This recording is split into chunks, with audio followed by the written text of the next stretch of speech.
Firstly, I'd like to welcome the family of those brave Irish citizens on board the flotilla that are in the gallery today. I can't imagine how proud you must be and how scared you must be for their safety. We're all here today united in our demands. That the genocide in Gaza must end, that the blockade must be lifted, that aid should be allowed to flow freely, and that no harm should be done to those on board the Global Sumud Flotilla. On Saturday, 42 boats and 532 citizens to set out to do what governments all over the world should have done.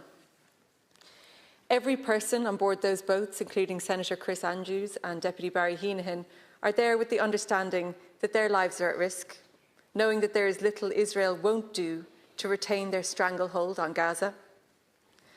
But they're on board regardless, carrying food for a starving nation gripped by famine, carrying medical supplies for the over 168,000 injured, and perhaps most importantly of all, carrying hope for the Palestinian people and for all of us around the world who have felt so helpless watching an unchecked genocide happen before our eyes.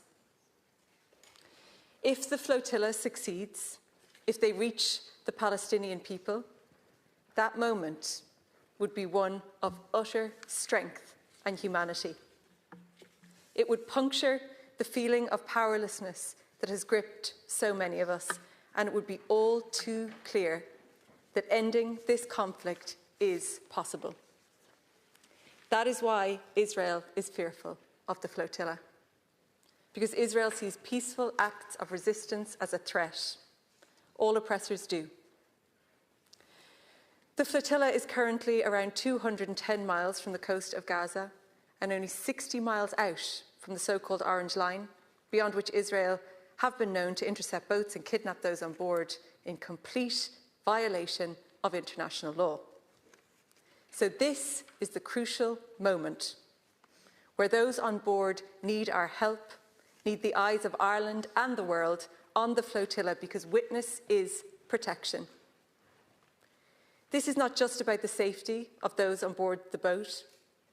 It is about the over 66,000 dead, the destruction of a country and a people. It's about our collective humanity and the integrity of international law in the face of a genocide.